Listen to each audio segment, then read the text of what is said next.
Grogu? Come on in. Since Chance brought me this adorable Grogu doll, I decided to make it into a mechanical puppet. It'll cost less than the whopping $5 million of the original, and you'll learn how to make a mechanical puppet. I learned how to make mechanical puppets at the O'Neill from Jim Krupa. We're going to use some of those ideas to make Grogu so his head will turn left-right and up-down. Along with that, I'd like to make some internal arm rods for his hands.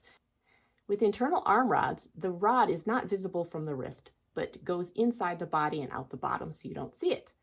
First things first, I'm afraid Grogu must lose his head. As I look at the back of his head, I see what looks like kind of like a zip tie. I'm going to use a fine-tip scissors to snip that zip tie. After I snipped the zip tie, the head came right off. The body of this character is full of stuffing, but we're going to need to remove the stuffing in order to make room for mechanics. Once the stuffing's gone, there will be no form to this particular body, so we're going to have to make a little foam structure to keep it so it has its shape, but it's hollow in the middle.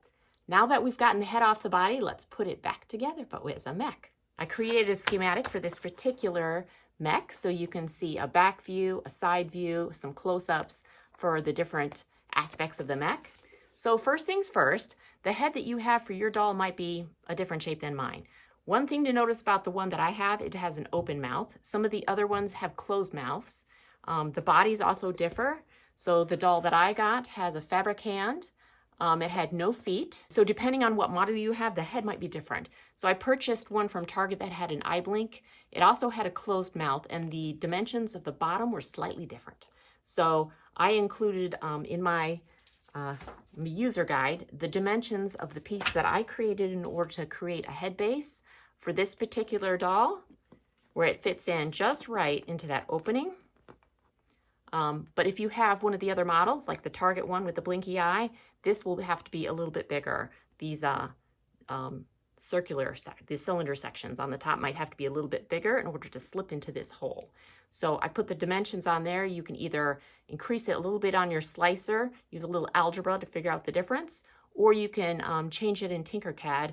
Where the zip tie came in, where you snipped it, we're going to need this section. This is going to be just a little bit of camouflage. If the head tips back, then you won't see mechanics. You'll see flesh tone fabric. So we're going to save that. So trim about, inch and a half down from the neck top edge. That's going to be used on the mech portion. And also save the body. We're going to harvest the arms. So I already harvested one arm off this body. We're going to use those for replacing the arms, but we're going to do internal arm rods where you're going to have some control of the arms, but it won't be an arm rod coming from the wrist. It'll be coming from inside the torso, so it'll look more magical. For some reason you wanted to add toes, or if you had a like a plastic hand, you could use this fabric for either making a replacement hand for the plastic hand or for some feet. So I would save that as well. And I just use, well, most people will use like a stitch picker or a seam ripper in order to remove that from the seam line. But there's a seam line along here. I think I just used my number 11 to pop the seam so that the arm could be removed. And that's going to be sewn onto the internal rod. In order to save some space on the base of the head so the pivot point happens closer to the head, I actually trimmed off a portion of the neck. The bottom portion, which is similar diameter to this section right here, this got trimmed off, and then this plastic section was on the inside.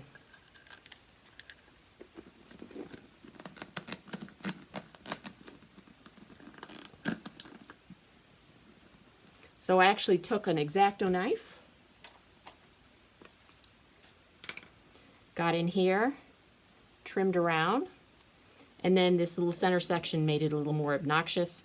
So once I got that mostly off, I had to do a little bit of slicing to unhook this little section right here where it was tacked in the front.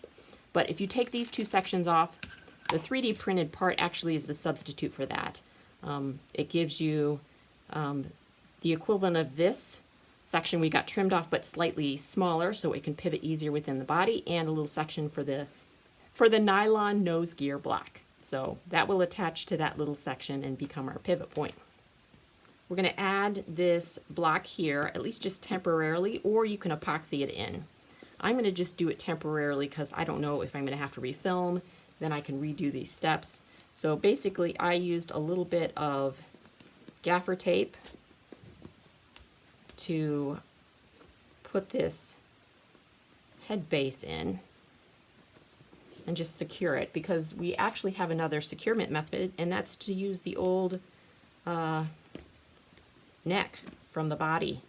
We can actually add this right back on, and since there's a little divot here which should squeeze onto the head base once it's tightened really well, we can just add this back on. So I got a new zip tie because the old one was destroyed when I took the head off. I'm just going to go ahead and thread the zip tie in there, add it back to the head, and cinch it down.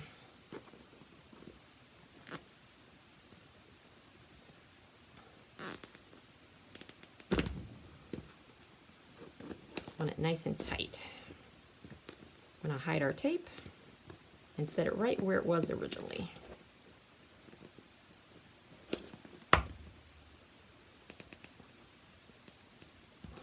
And then you can cut off the excess with the scissors. Now he's got his neck back on. And we should be able to assemble the rest of the mech with that head base on. I'm just going to use his body to protect my work surface, or to use the body kind of protect his head from getting scuffed. The next thing we're going to do is we're going to add this nylon nose gear. Now this is a plain part. It's from Dubro, but there's Sig, another company also makes it, but that one I couldn't find online. This one's still available. We're going to use some number 2 pan head screws that are about 3/8 inches, and we're going to screw that in. Now mine already have some pre-drilled holes. The 3D printed part has some little tiny spots where you can do these 4 holes, but if you don't, and those are references so you can drill that out a little bit. I can't remember what size bit I did, but it's going to be the equivalent of what we'd use for a number 2 3/8 inch pan head. Maybe I'll add in post what drill bit that will work well with.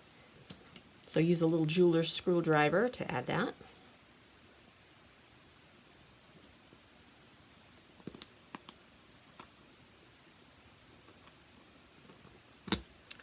The hardware, including like the pan head screws, that's also listed in the master list. I also want to mention that the 3D printed parts are actually going to be on printables. You can get those for free if you get the little guide that tells you has the schematics on it. It will have a link to the printables file, or you're going to have to look it up. It'll be Grogu mech on printables. I'll upload that for you. Once these 4 screws are in, we're going to add the Delrin rod.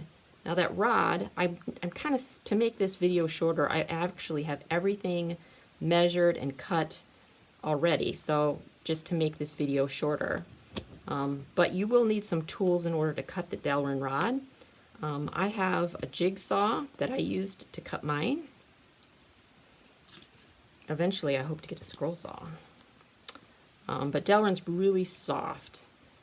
If you wanted a more firm rod, you could use steel, but then it's going to be harder to cut to length and also to drill the holes.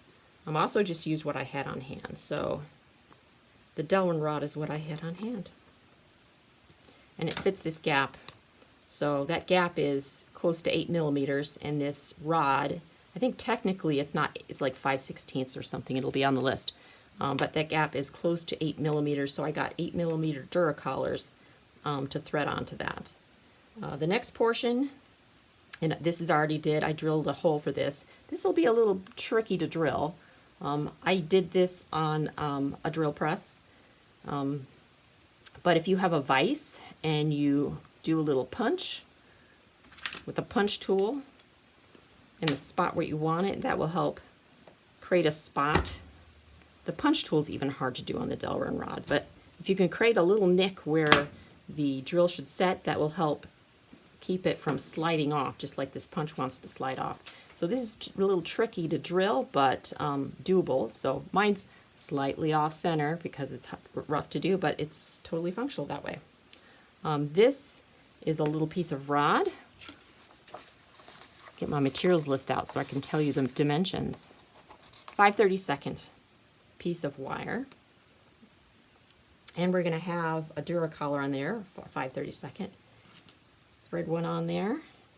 You'll need a set of Allen wrenches for this project, something that'll do the 1/8 Duracollars and the 5/32 Duracollars and the 8mm Duracollar. So I already put those Allen wrenches out. So the Duracollar keeps this rod from falling out. It gets threaded through the nose gear, through the nose gear, through the Delrin rod, out, and then I need another Duracollar. Sometimes the smaller Duracollars, like I think the 3/32 and 1/8, actually come with an Allen wrench that's appropriate for the size, so you don't have to buy it. The 8mm Duracollar did not come with an Allen wrench, so you'll have to find which Allen wrench works with that. There's your pivot point. So next thing we're going to add is the first ball link. So there's two different ball links. They're both pivot points to help control the head. Dubro makes them both. I wanted one with kind of a ball joint. So the part number is listed on the directions on the guide that I made.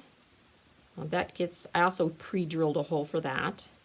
Oh, and I also tapped it. So I don't think I tapped for the pan head screws because those are screws. But this, I tapped this, and I can't remember what tap it was. I might put it in post on the screen. I think it's a 440. It's a 440, so you'd have a tap with a 440, and then it just threads in.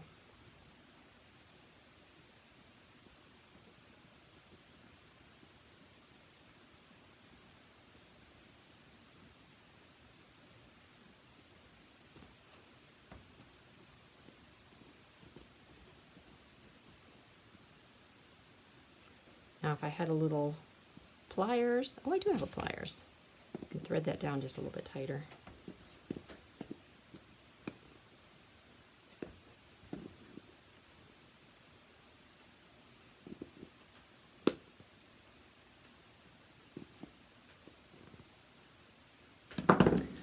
And then this is the other portion of the same ball link.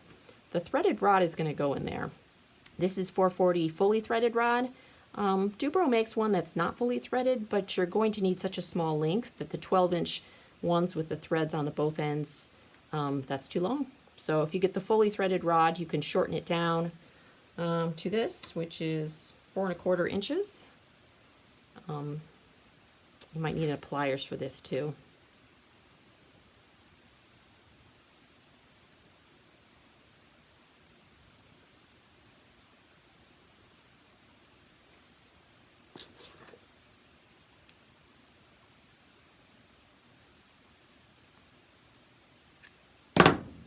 The other ball link is going to be slightly different style because it'll fit the push-pull a little bit better. That's going to be threaded on as well. This particular ball link comes with hardware that will be useful for creating, for attaching basically. And we'll find out if that length is about right. We might have to unscrew this a little bit in order to get the right length. So this snaps onto this. Let's see, one or both. We're going to do both Duracollars. We're going to just thread this on, we'll do one. We'll thread this on ahead of time. And then we're going to do the assembly for the push-pull. So this is going to be the control for the head tilt. You need a couple different pieces besides this 3D printed part, and this will also be on printables along with the head base. These are stabilizing rings for the EVA foam torso, and then inside that torso is this center body ring. Those will all be in the same site.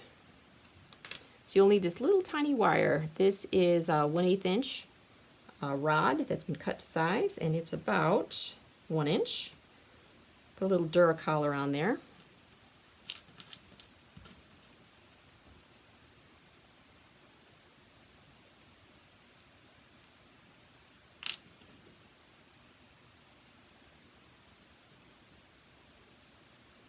And then we're going to add some other parts. We need a washer.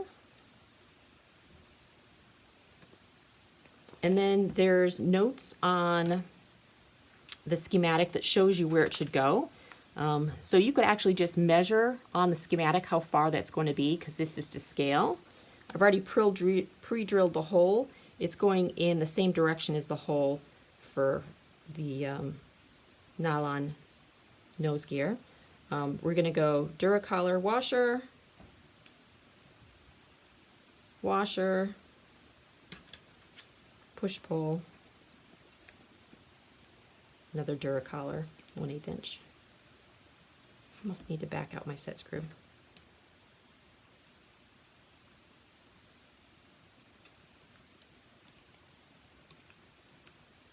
There it is.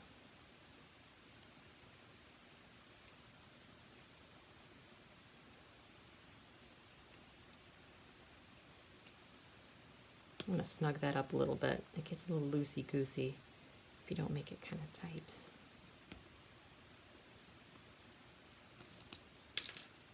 Okay, that's good. You know what? I put it on backwards. I'm going to pull that off.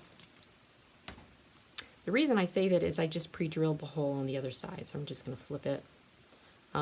Basically, this threaded rod section is going to be on the back side. Right now, my push-pull has it on the front side, so we're going to swap it around.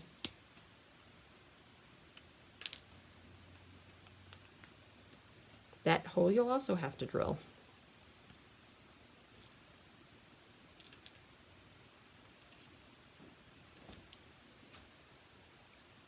I think I did a little pilot on the 3D print to help guide the placement. Otherwise, it's in the drawing. I'm going to give you a quick side view so you can kind of see visually just in case. So, see where that hole is? That's going to be the attachment point for the other end of the threaded rod.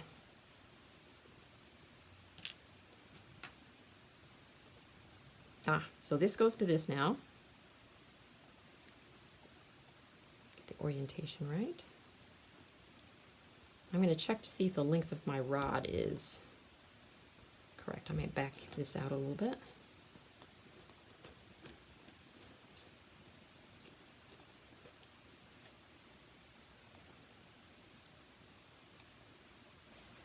Back it out a little bit more.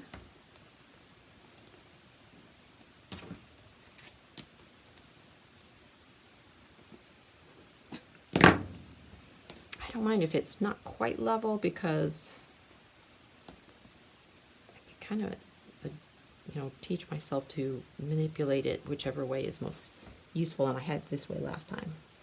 So now we're going to use the hardware that came with that ball link.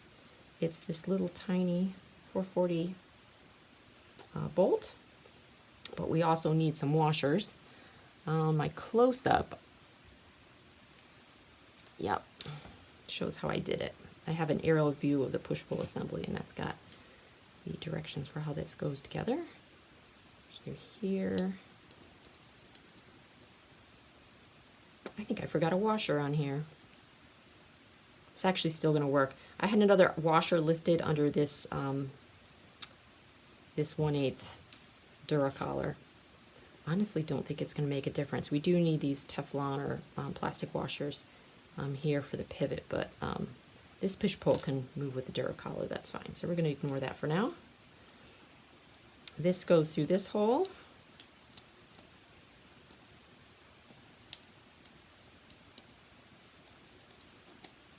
Oh, I tapped it. I'm going to have to screw it in. So I did a 440 tap on this because this is a 440, tiny 440 bolt.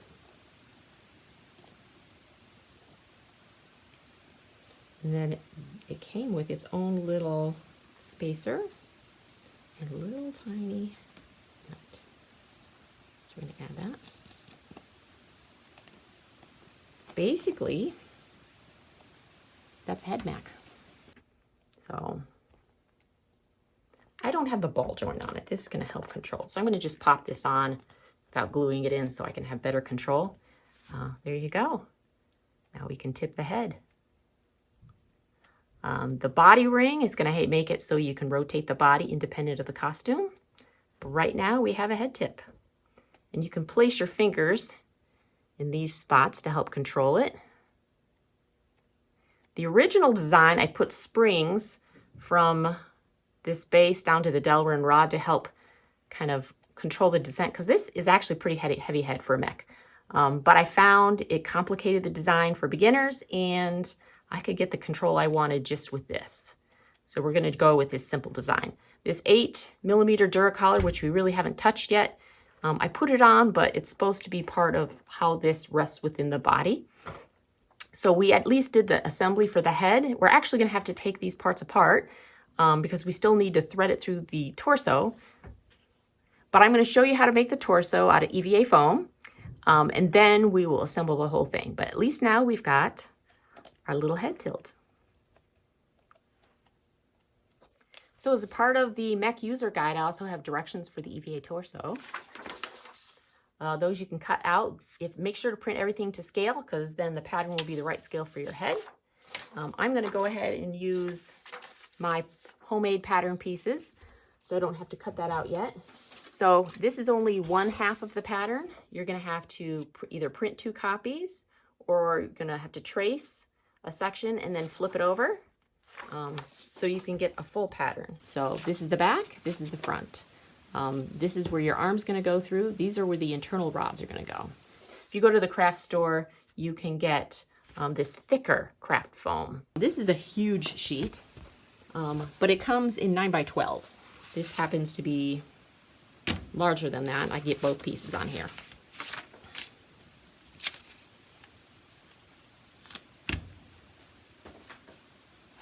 Fun fact, my husband's an engineer, so I have electrical drawing scrap paper, which is what you see on the back here. It's totally irrelevant for this particular build.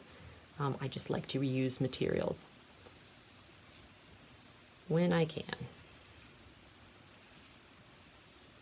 I'm using a friction marker. I love friction markers. I use it for marking foam or fabric. It's heat sensitive, so if you don't want to see your trace lines, you can totally erase it with, I'm assuming it works with a hairdryer. I don't keep my hairdryer down here right now. I have a heat gun, so I just hit it with the heat gun and it disappears. You have to be careful. The heat gun will also seal the pores of this kind of foam, or burn other foams if you put too much heat on it. But a quick swipe will just erase the lines if for some reason you don't want to see these lines after you finish cutting out the body pieces. Oh, and color for torso doesn't matter. I happen to have this color in my storage, and so it's got a tan body. It's under the costume, so it doesn't matter.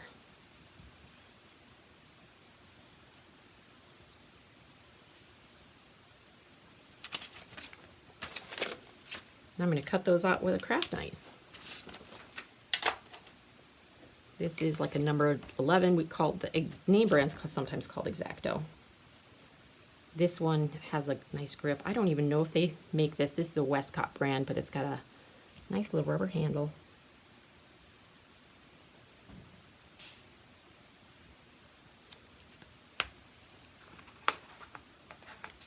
All right, those are our pieces. Now it's time to glue. Okay, this might be a little noisy, but for simplicity's sake, in order to make it easier for me to film, I'm actually going to go do this inside. This is a cabinet I have in my shop where it's got a fan, and the fan is the noise you hear. Pulls the air inside this cabinet to the outdoors. It makes it a little safer to use contact cement. This is DAP brand Weldwood contact cement. I throw it in these little squeezy bottles and dispense it as needed in small amounts so that I reduce the exposure I have to this glue.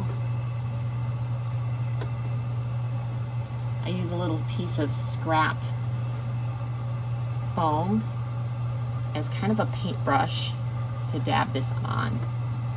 Instead of dabbing or pouring it or painting it with a larger brush straight from the bottle, this kind of gives you just the amount you need. Since this is EVA, you could probably go a little heavier handed than you do with reticulated foam. But with reticulated foam, if you were to put too much on, your seams are more likely to get squashed because you'll have a little bit of overflow. If you pinch it wrong, it gets squished. So we're just going to do the sides. Oh, this is Toxic Panda. I had to have something cute for my glue. So it's an old lotion jar. That's my surface, and he has many hours worth of gluing mess in his belly. This is almost on the thick side, this contact cement. Once it gets like caramel thick like this, it's time to swap it out. But I don't want to do that mid-video, so I'm just going to use this goopy stuff.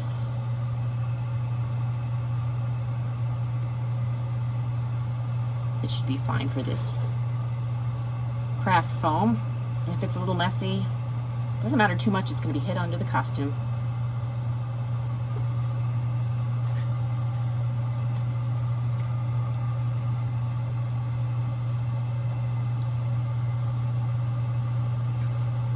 Once we took the polyfill out of the body, that body lost its structure. This is going to give the structure back to the body, and it'll give it the strength it needs to hold up the neck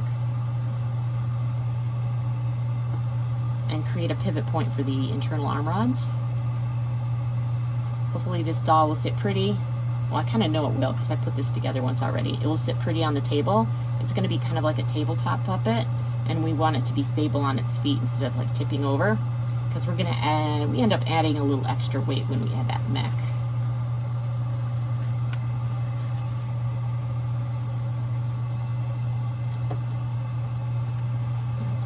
I do this with reticulated foam too. I fold it in half so I can glue both edges at the same time. Oh, I just got glue on my fingers. FYI, I should have worn gloves. They are literally in the basket below me.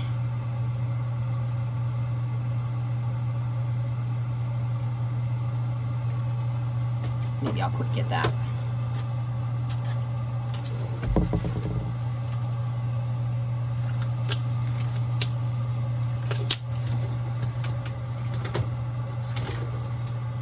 Oh, here's the other one.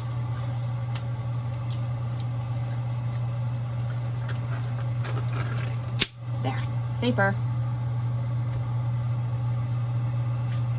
I get my gloves extra long. That way if I dye, DYE dye, like dye fabrics, I have this extra length so the dye doesn't easily get down in here and like dye my entire hand. Done it before.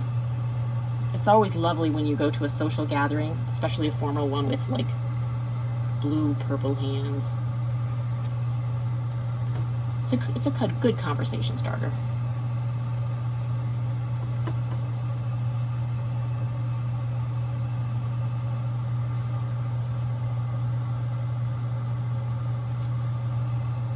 Okay. It's a fairly thin coat, so I'm hoping it sticks right away. Let's find out. We'll do this dart last since that's the most recent thing we added. Glue too. I'm going to put my pen marks on the inside because I'm just anal like that.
dart.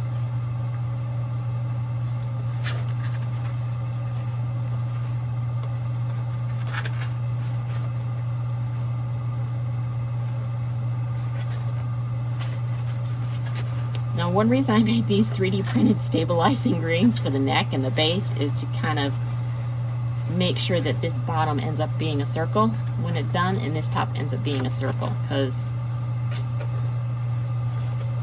the seams kind of sometimes make it slightly out of whack. And we don't want the head to hit the side of the body.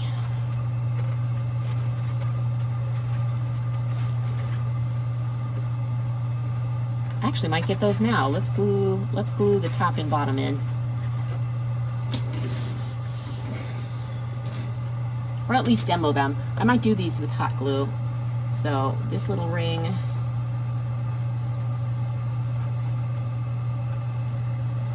Oh, and the color of the filament, totally immaterial. It just happens I have a lot of leftover green from a different project.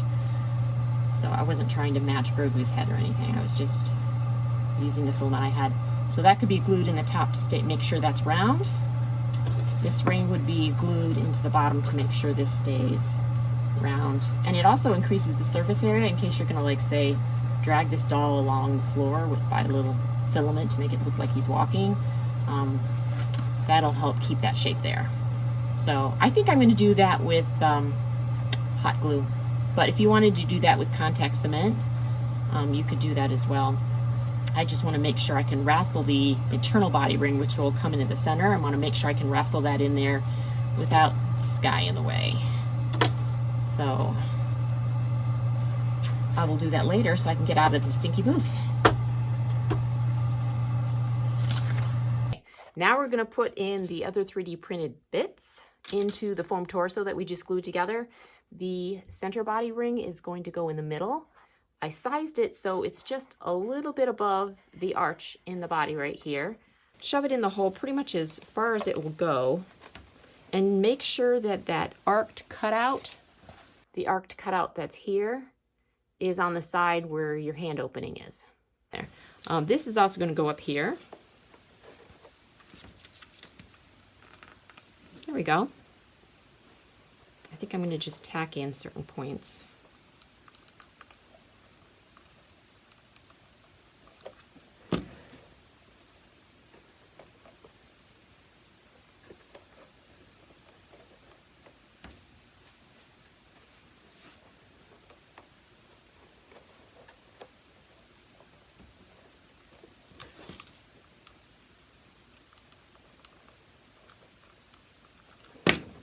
Lick your finger before you touch the glue if you do touch it. This is not high temp, this is like low temp, so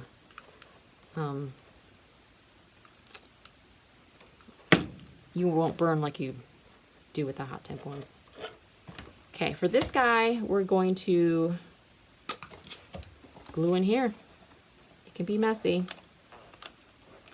Put a thick bead in there. Don't know if you can see that. Need another stick.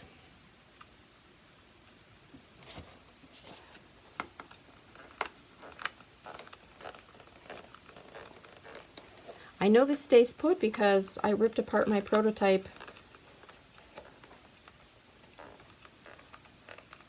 and it was hard to do without destroying the EVA, so glue works.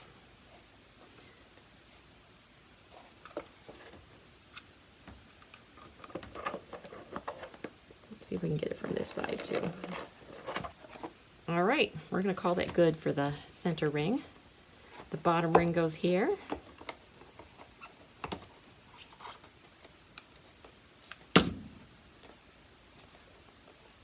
Lick finger.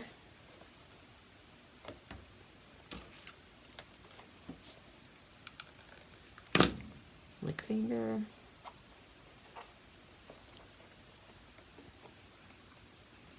I kind of want this to be as flush with the outside as possible because it's going to be my base if he moves across the floor. I'm going to shove it down though to add the glue.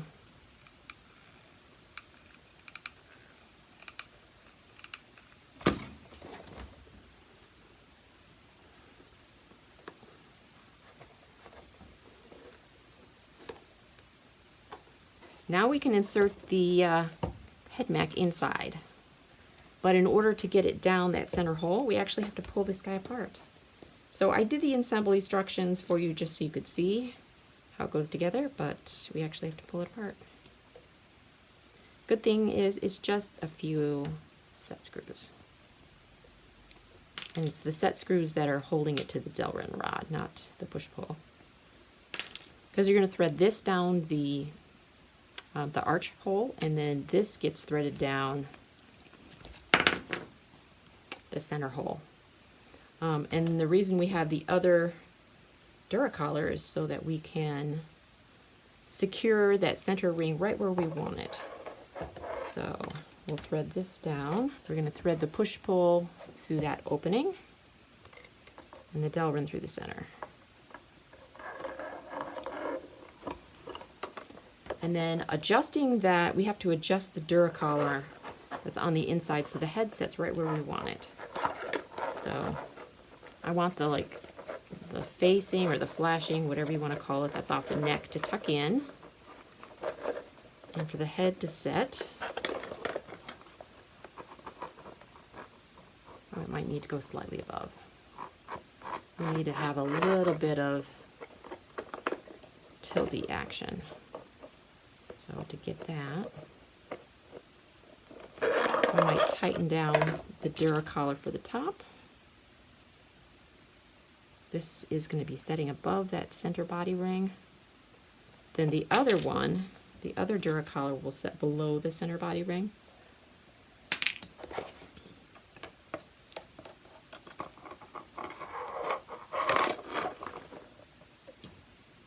So let's see if we like that. Make sure that set screw is kind of facing the back so I can access it. Tighten this down.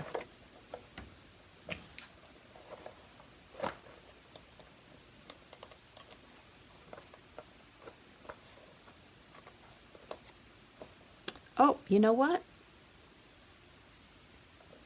Before I tighten this down, we need to put the outfit on. So let's pull that Duracollar off.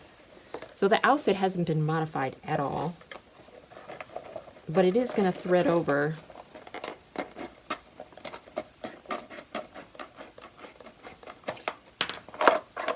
the body. So we need to do that first.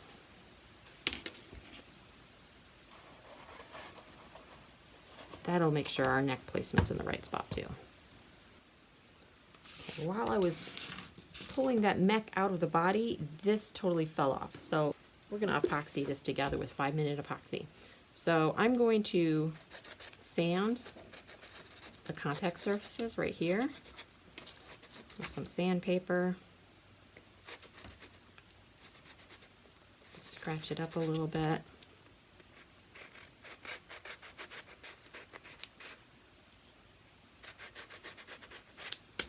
And I'm just going to epoxy that head in. And the contact surfaces are this section.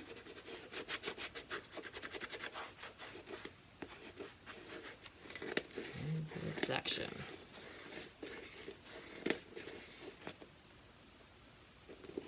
I don't think I've ever epoxied a doll head.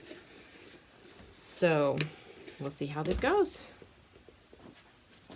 I got a piece of cardboard out of my trash. 5-minute epoxy.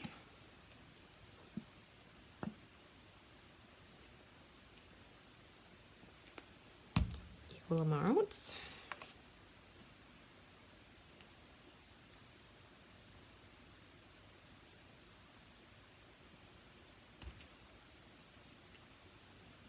And I usually just cut the tip off a Q-tip to make a little stir rod.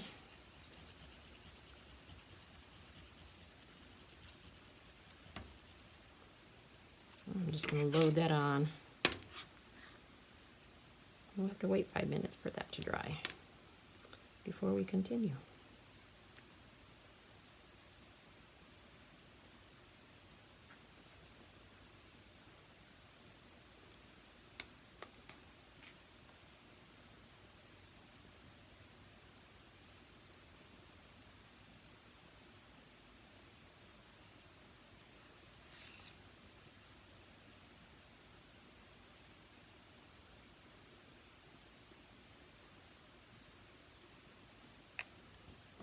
Okay, and make sure the orientation is right. That bowl joint should be in the back.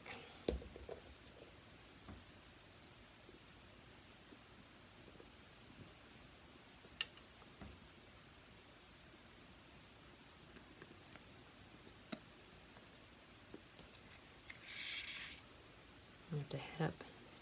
Let's set this up so it doesn't tip. Oh, this is a good way to make sure I got the orientation right too. Orientation to the cheeks. Okay. We're going to just let that dry for 5 minutes. So I epoxied the head on top of the mech, and now since I had to clip the zip tie in order to get that neck facing off, we're going to have to put the neck facing back on. We'll do it this way so Yoda's looking properly at you. We're going to thread the zip tie. So now it's not just the zip tie and the tape, it's the epoxy that's going to add the necessary strength. So I think I have my top Duracollar collar in the right spot. We'll check. I think that's in the right spot. I might tack down this little facing here. So while we're waiting for the heat gun to heat up, I'll just throw it in there because he's kind of cute, and I'll pull this epoxy out. I'm going to work on internal arm rods. So I have one already made up where basically it's this is the going to be lower in the torso, so this is what you can push and pull on. There's some rod, a hinge, a rod. It goes down to the middle of the end of the middle of the middle finger. So I harvested an arm off the body, so this is the original arm. The one thing I would change about this is right now this arm can rotate on here, and I really want it to stay in place. I threaded it here, but it really needs to be tacked in the fingertip. So when I do my second one, in fact I've already started the second one, we're going to make sure that's stable. So, but that's the general design. The schematics show the length for this in real scale. Let's go ahead and harvest the arm off the body for the second one.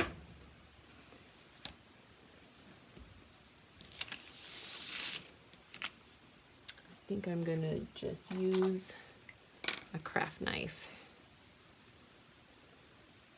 You could use a seam ripper.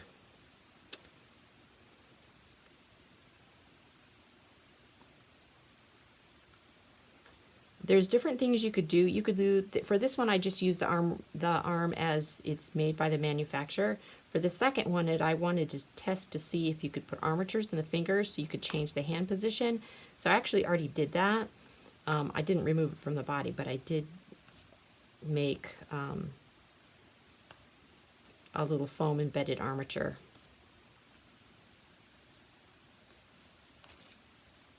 So the wire rod you see out of the base is part of that that's already been made up. So the fingers actually have wires in them, so I could move them just a little bit. I wanted that also so that when this is tilted, I get rotation in the hand. So I have that as an option. Right now, this is kind of running loose. So that's that section of the hand, and I forget which is right and left. That's his left hand, which means this is his right hand, so I need to tack this so the thumb maybe faces up slightly. I think it'll be okay. All right, so there's one arm done. The second arm already did the first length of rod in there. These hinges are absolutely adorable. They're really tiny. I'm not even sure what they're used for, but it's Robart brand. I'll show you the packaging. This is called the Super Hinge Point 309. I got it at the hobby store, so it must be used in hobby applications. I'm going to show you how far we're going to go down. There's like these little rib sections. I'm going to include 2 of those and then cut it off right here. It's in the illustration as well. So I'm going to step over to my bandsaw. Or technically it's a jigsaw. I'm going to cut that point off, same length for the other side.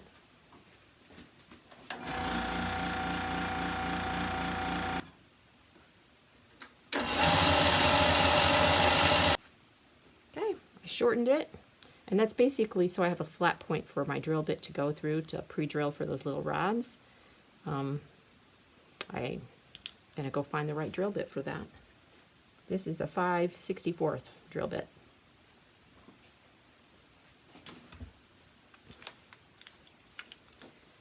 Now this is such an awkward thing to drill.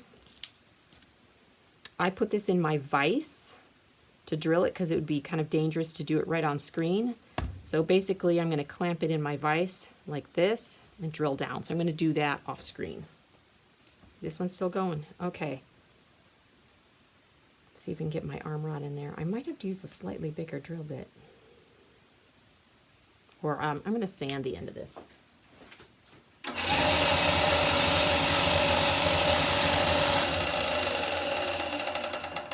Kind of got mushed when I trimmed it.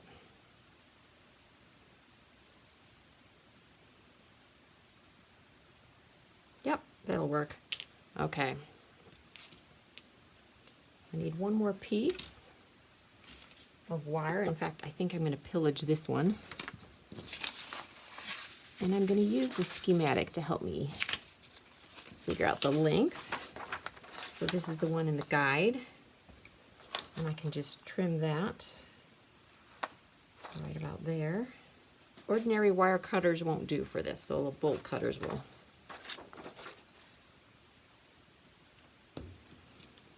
Do that. All right. Yep. I'm going to sand both ends.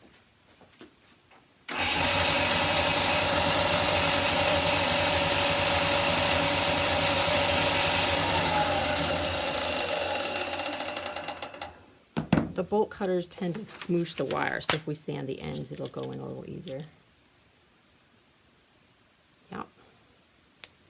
Here's one side. So now I've got this side, this side. I need a little handle. I can't remember if I cut one of those yet or not. Nope, I need to cut another one. So it's about that long.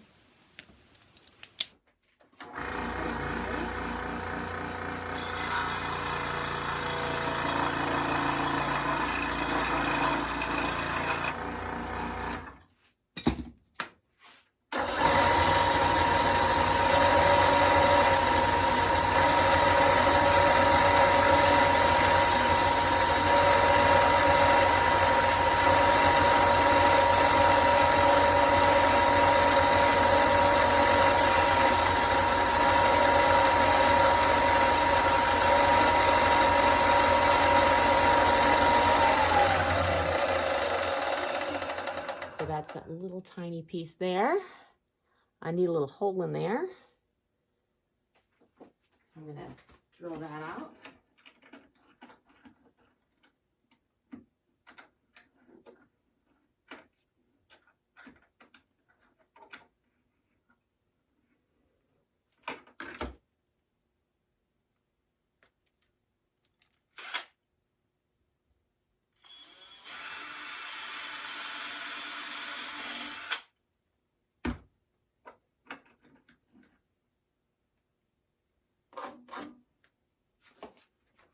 So now we have our pieces. I'm going to score the ends of these rods. We're going to do a two-part epoxy.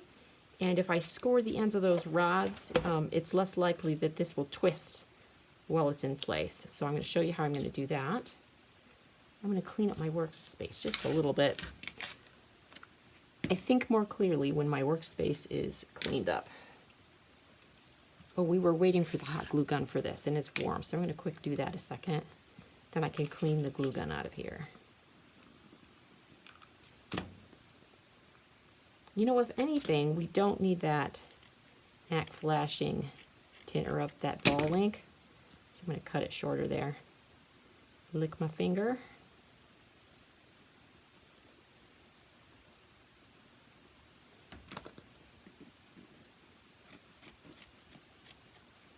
The part where it's more likely to show up is in the front, and that ball link's in the back.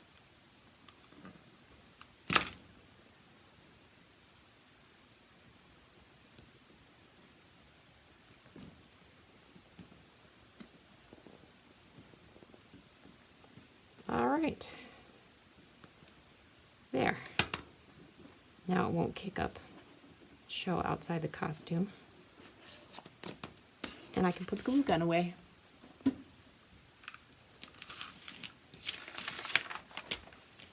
All right, back to the arm rods.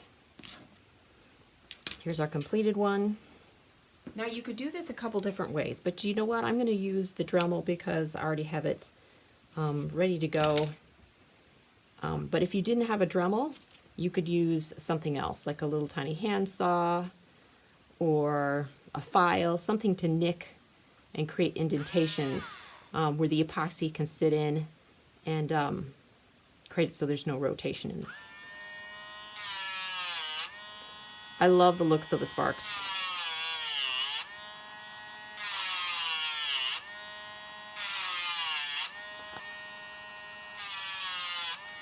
I'm going to do it for the other side too. That's warm. I'm going to put that one down.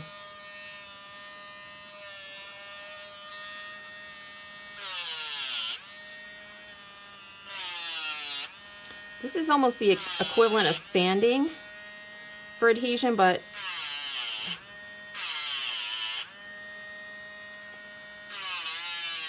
the glue can get in there.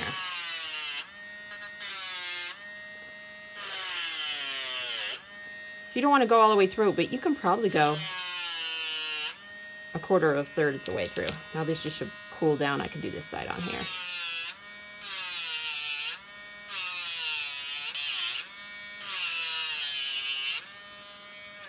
Okay, that was legit fun. More epoxy.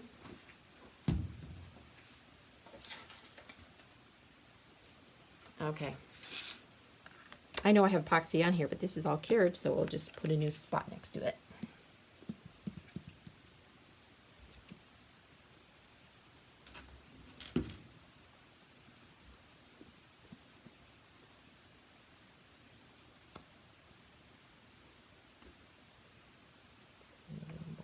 Okay. And I could get a new Q-tip, but you know what? This rod will do the same thing. We'll just mix it with the rod.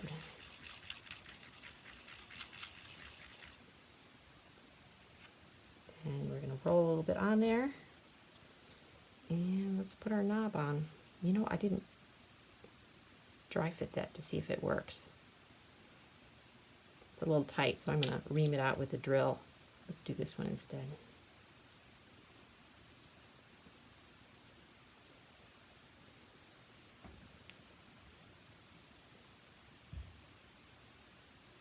Okay, that one went on. I'm going to drill out that knob a little bit.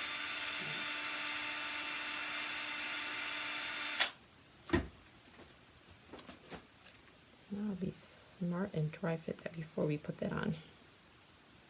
Yep, that'll work. Okay, now we'll dip in glue.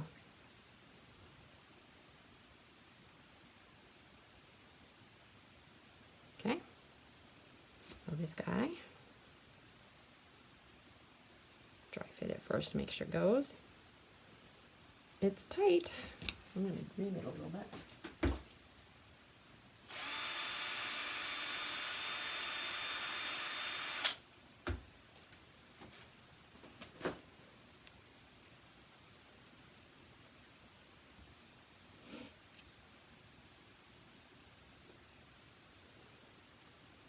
Getting that on my fingers.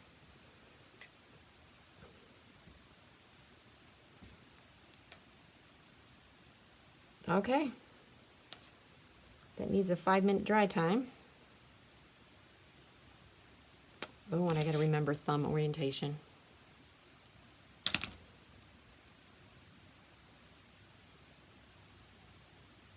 I think that's where I want it. So we're gonna set the timer for 5. Come back and do some assembly. Okay, the epoxy's set, and so now we're going to close up the end of the arm.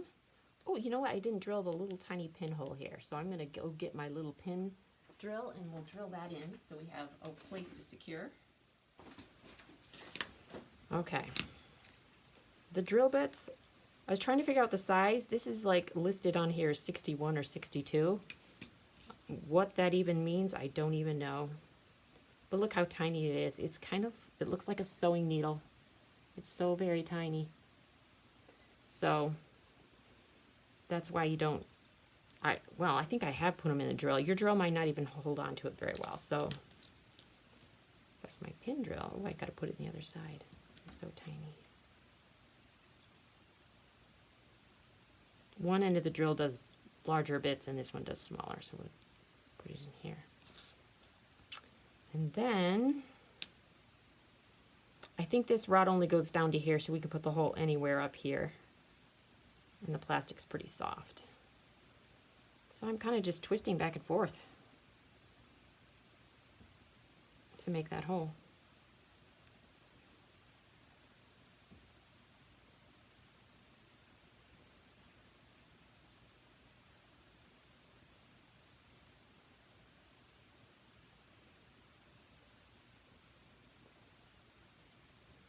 Actually, I'm twisting it like a drill. There it goes. Went all the way through. And hopefully now my sewing needle, once I finish sewing that up, will also go all the way through. And so I can tack it on to that joint, or that hinge, once I finish sewing. Oh, if anything, I made that arm too long. Look at that. Did I put the wrong, oh my goodness, look at that. I put the wrong thing on the wrong end, so this is supposed to be the, I did. The short one is supposed to be on the one end. Well, it looks like I get to do that one again.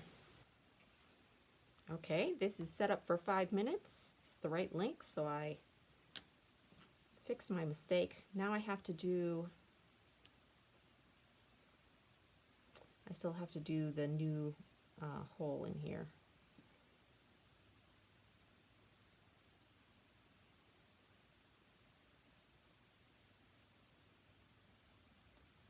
There, I'm through. All right. Oh, another thing is make sure your thumb I checked this before the epoxy set. Make sure your thumb orientation is where you want it. So I've got my hands kind of going like this. That's what I chose to do. I know he's going to use the force, so his hands will be up a little bit. So that seems logical to me. Now we got to sew up this. Same as last. Little ladder stitch. 2 internal arm rods. Now I'm going to clean up my toys.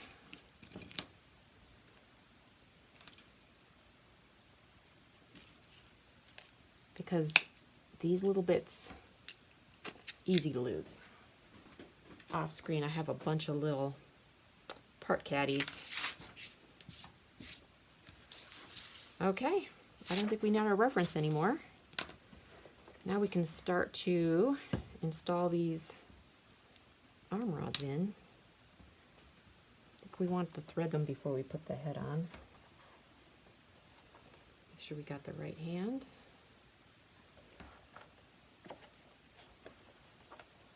Goes down the internal arm rod hole. When we're finished installing, we might want to tack the top of the neck opening to the actual costume to the neck opening of the EVA torso. But right now, we might need to shift things, test things, so we're not going to worry about that yet. You may find that the EVA holes, those little square holes, maybe are in the wrong spot, and then you can widen them, shift them. Like my little test torso has so many holes. Yeah, my little test torso has tons of holes where I was trying to figure out optimal placement by just testing and seeing where things lay.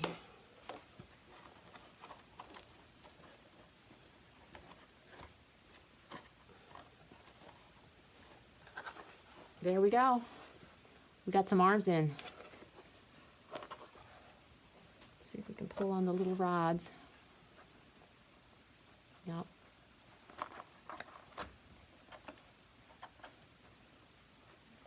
Need to shift something yet. Let's see. We've got center front to center front. We do.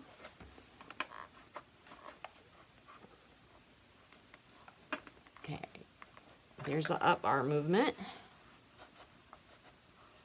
Side to side is good. Up is not good yet. And I think I just need to widen that hole.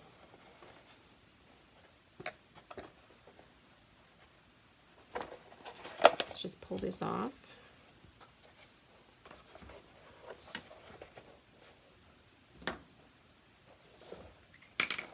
Make this farther back this way.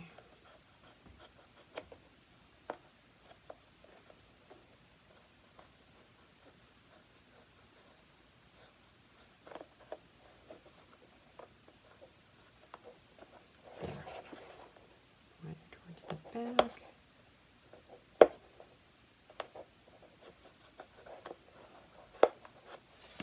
All right, we'll test it again.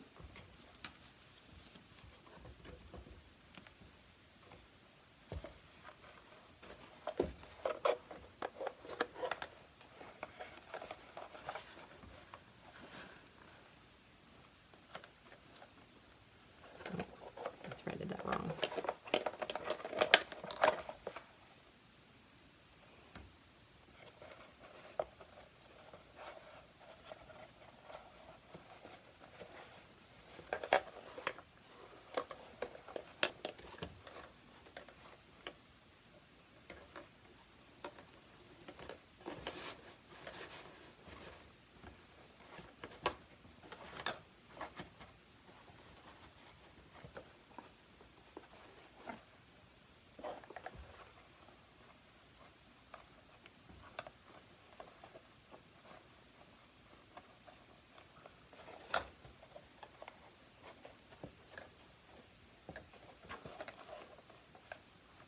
There we go.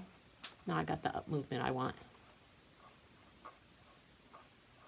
The hinge, the little hinge joints need to be kind of more into the torso than out of the torso. The top, the bottom, I don't know, can you see that?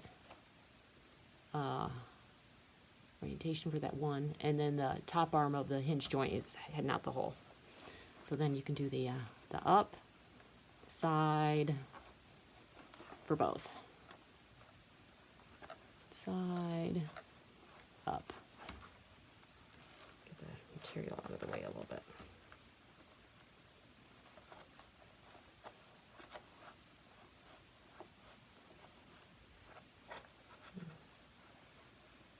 The costume isn't exactly designed for maximum arm movement, so it kind of works against that a little bit. But there you go. There's the torso. Now, with the arms in, now we can put the head in. So let's see, we need to snap this ball link on, thread it in.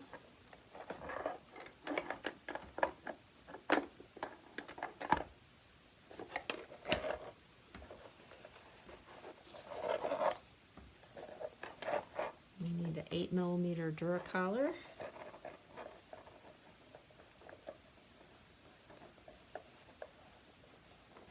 It is a tight fit. Unfortunately, like, we've got imperial and metric units in this. That kind of makes it confusing, and I apologize for that, but it's kind of parts I got them where I could, and you might have to make some of those conversions to your own preferred measurement by using Google. I do it all the time for directions. So I can add both metric and imperial. So you might have to make conversions to find the right part if you don't have access to the parts that I have, and you have to find the closest equivalent in a different measurement. Okay.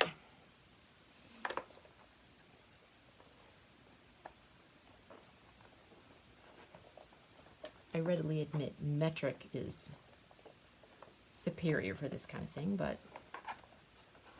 in the US we haven't quite made the switch everywhere. So, all right.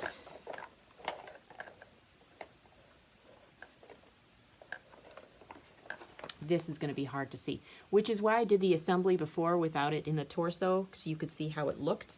It's harder to see now that the torso is on, but we're going to do the same thing we did before when we assembled the push-pull lever. So I'm going to put all those things together. It's on a 1/4 inch rod, washer, goes through the Delrin, another washer, push-pull rod. And then I'm going to put on the washer I forgot the last time.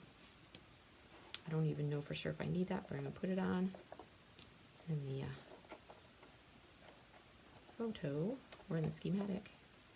Let's see, which one do we need? This guy?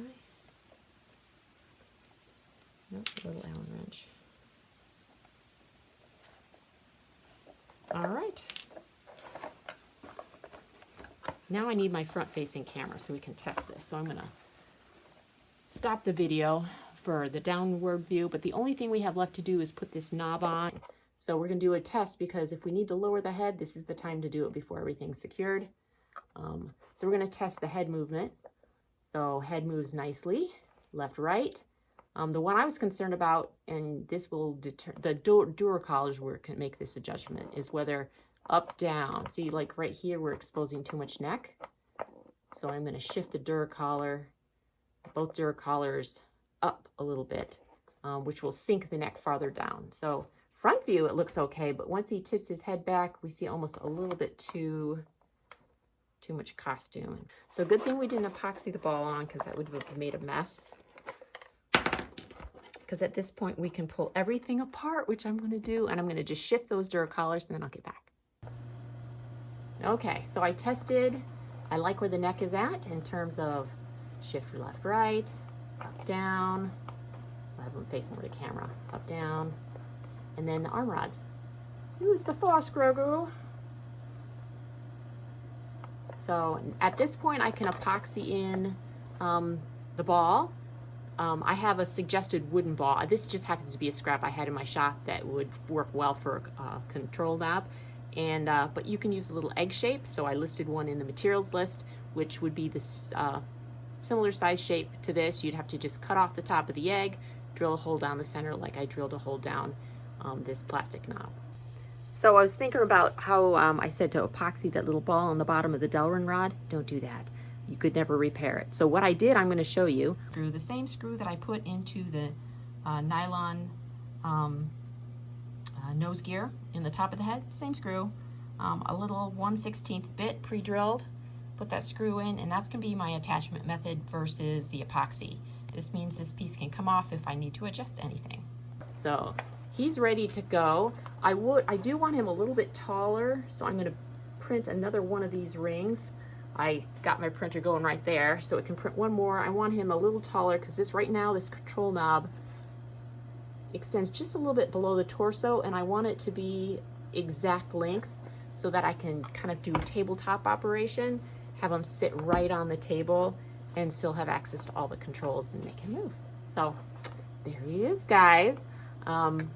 If you're interested in getting the guide for how to put him together, like the little schematic, so you can have a reference for how long arm rods should be, the placement within the torso, the schematics for the head, so that you can see what goes where and part numbers. There's a materials list. There's patterns for the foam torso front and back. And then there's also a paper that will tell you what to do if you got a Grogu that's slightly different than this in terms of head size, dimensions for how to alter that top head base piece, as well as like a template for the hand in case you got like a vinyl hand that would be too heavy for the internal arm rod, so you want to make maybe the hand out of the leftover body fabric. So hope that helps. I think I'm not even looking to camera. I hope that helps. In the meantime, go visit my website, liveactionpuppets.com. On the front page, I'll probably have a pop-up where you can get the paperwork for how to do this. Either on the front landing page, you can sign up for my newsletter and get the free download, or go to my blog. If I have a blog post about him, I'll have a little sign in for that so you can get the schematics. And then it will also tell you where the printable files for the 3D files are listed, the name and such, so that you can link to that and print those. So Excited to share this with you. If you have any comments or suggestions, put them in the comment section below. Please subscribe. I'm hoping to put out more content. Thanks for joining me.